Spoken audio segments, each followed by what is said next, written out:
Hello and welcome back. In the previous episode we started the restoration of two glorious HP 16702 logic analyzers, an A version and a B version.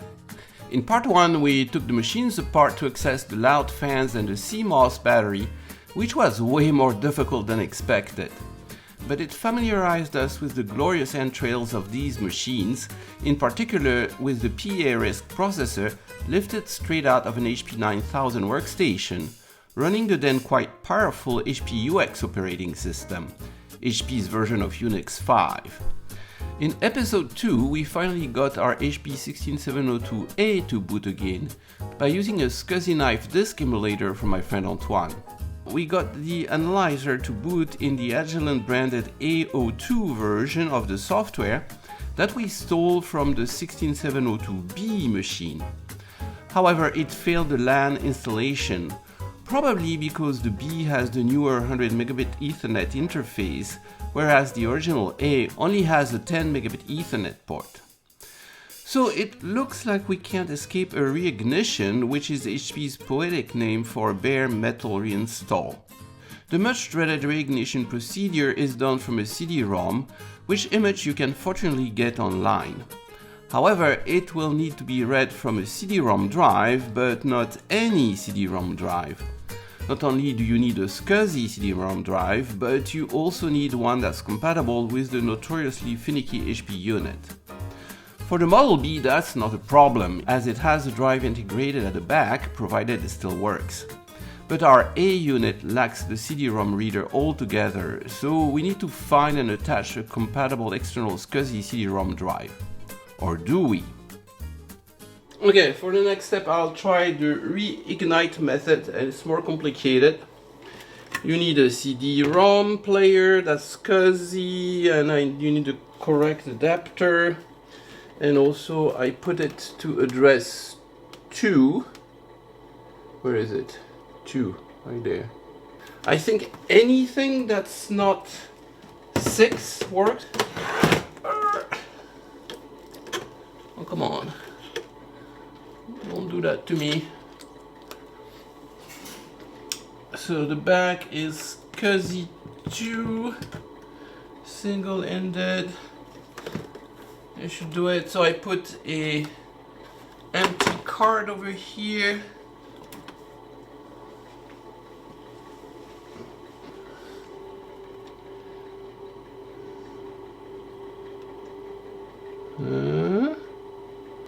Well, you need a CD-R that works, which doesn't seem to be the case of this one.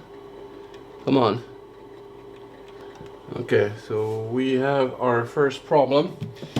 I couldn't figure out what's wrong with this. Okay, restoration within a restoration. That wouldn't be the first time.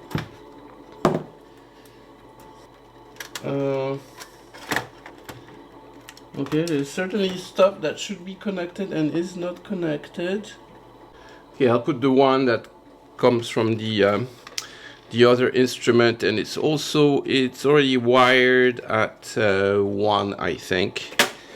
So all I have to do is power and SCSI. Okay, it's getting dodgier by the minute. Okay, this one has some eject action. Okay, we like that. I do this.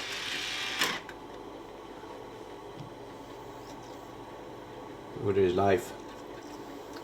Okay, let me read up on the reignite procedure and I'll be back with you in a second. It tells me to power the CD-ROM, put the CD in it, wait a few minutes so it recognizes it and stabilizes it. That's fine. And then press the escape key to interrupt the boot process.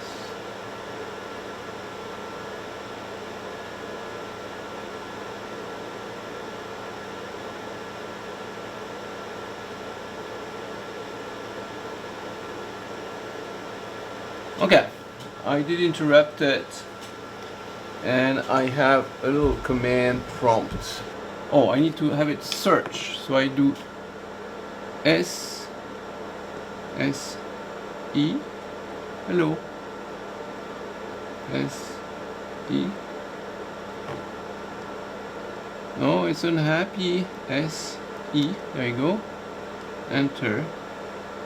Unknown command. Search.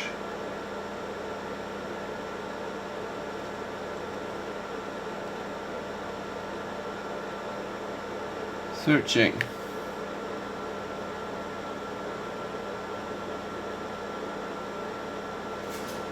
It found the Zulu hard drive and didn't find the disk.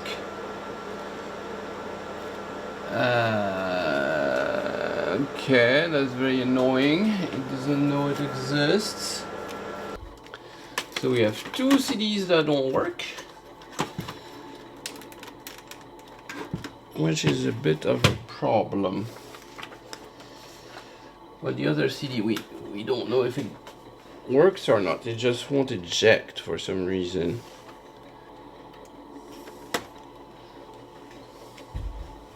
Okay, I just managed to open it up. It wants to swallow it back.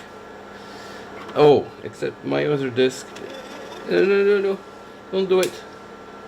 There you go. Okay, my other disk has been swallowed by this one. I need to get it out. Fortunately, this one has a little hole, so you can pull it out, not this one. Alright, cough it up. Oh yeah. There it is.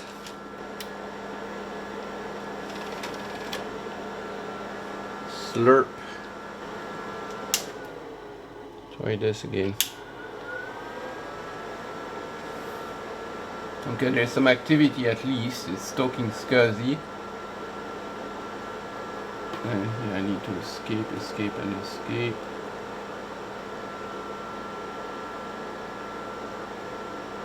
Enter command.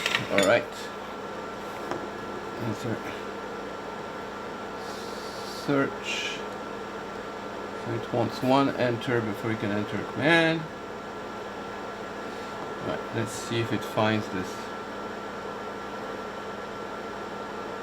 Yeah, it found it. But now it didn't find the other disk. Are they trumping over each other?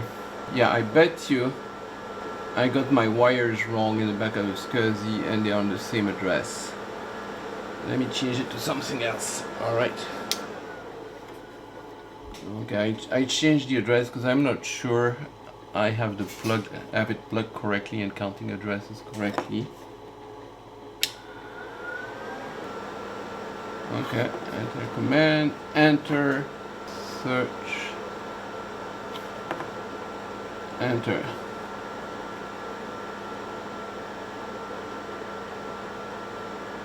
Oh, it responds at all the addresses. Okay, let's try boot P0. Enter. Interact with the process. No. Enter. Booting. Okay, it's trying it.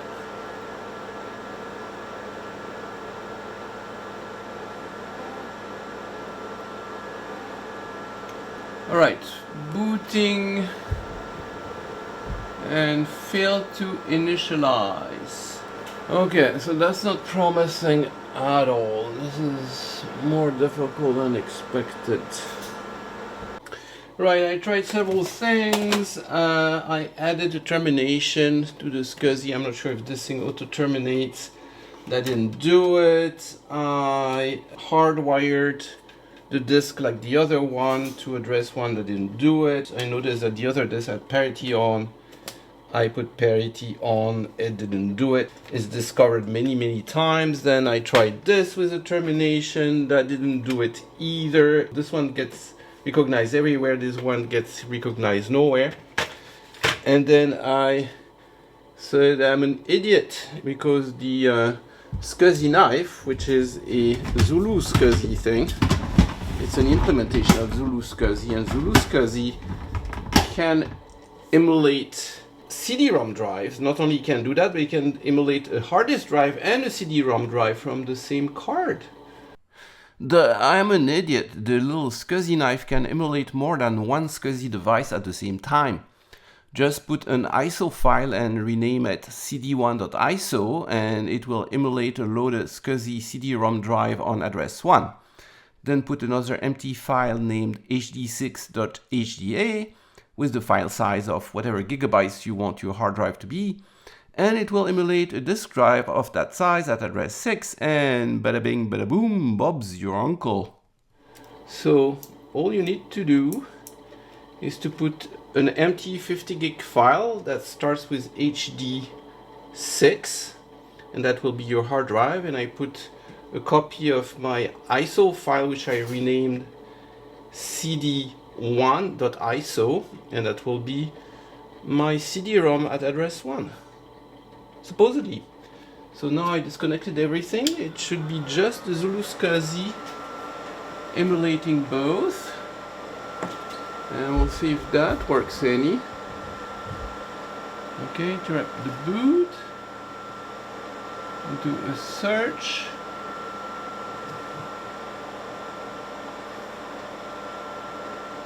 And there you go now. So that's the screen we should have. P1 is the Zulu SCSI CD-ROM, and the other one is an empty hard drive file that I made 50 gig on the 64 gig card. So now I should be able to do boot from P1, interact. No. And it's working. So it was just that my CD-ROMs are toast, basically.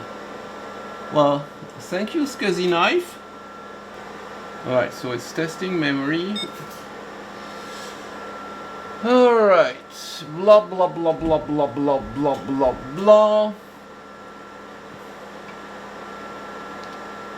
Configuration information calls for a non-interactive installation. Press return within 10 seconds to cancel batch mode installation. If you do nothing, the reignite process will begin. Okay, we are reigniting. And usually it's a 1 hour process, but since it's doing it from the SD card, it'll go way faster is my guess. And what it's doing is installing HPUX. Install HPUX 10.20 View. So HPUX 10.20 is one of the versions of HPUX, and View is their graphical environment, which I think found its way into Linux afterwards. It became CDE or something like that, or CDE got inspired from View. Or I noticed it already has some errors, and that's maybe because it can't deal with 50 gig. So my disk might be too big. The original disk is only 10 gig and I made a 50 gig disk. Okay, it's continuing the install and it's doing the drivers, special files, whatever they call it. So LAN appears to be supported, PS2. Warning, warning, warning. Oh, U-time. It's because my battery is dead and the time is wrong. I have a battery on order, should arrive pretty soon. Okay, I think it didn't work. I got an abort message, and then the SCSIknife light over there stopped blinking. You can't see it, it's hidden by the cable. So I think I am host here. It didn't succeed. Let me try with a smaller size disk. So I'm trying again with a 10 gig empty hard drive, and it gives me the same error.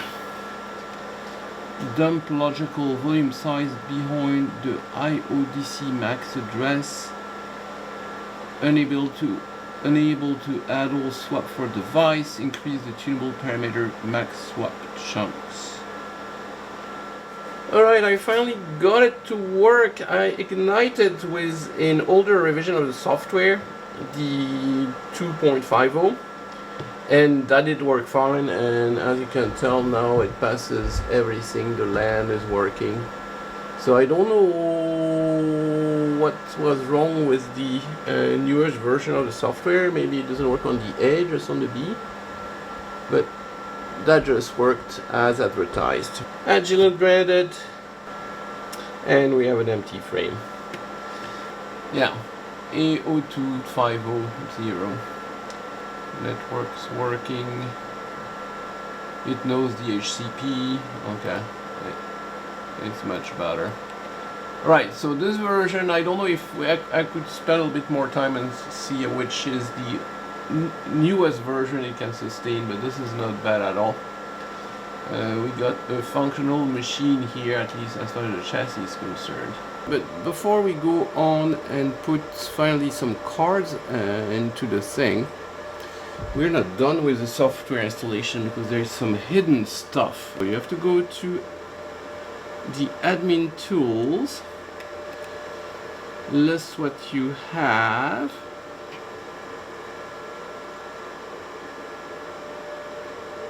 and right now I have the base software and some processor support packages, but I am missing one more, which we are going to find into the install. CD-ROM, since I have the CD-ROM in the emulator still there, I can just look into it. This SCSIknife thing is really helpful. This is what I'm missing here. The auxiliary software, tool development kit, datacom analysis, MPEG analysis, memory expansion, inverse assembler development, so you could inverse assemble any processor. Infinium tool that's to connect with one of the Infinium scopes, InfiniBand, Gigabit Ethernet, Rapid I/O, and Pulse 5. I have no idea what that is. Okay, and that we definitely want. We might need some license keys for those, but I think I know how to find them. So we go install, continue, and this should install the auxiliary software. Okay, so we'll come back when it's done. Alright, took only 10 minutes. It says completed successfully. Yep, it has the auxiliary software. Close. And it says no time correlate with Infinium oscilloscope, which we do have.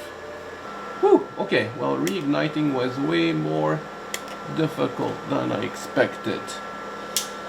There you go, it's attached on the original bracket, just 3 tapped holes and little standoffs, and slide it in, and here we go.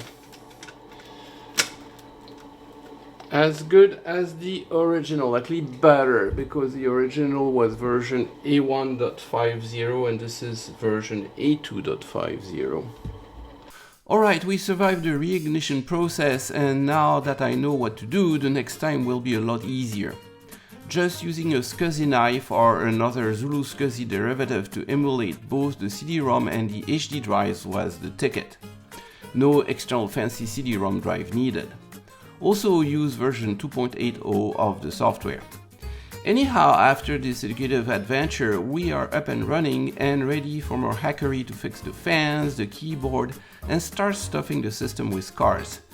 Later on, we'll need to come back and hack into the HP UX installation to add the licenses for the software packages we installed, and learn how to launch Doom while we're at it. See you then!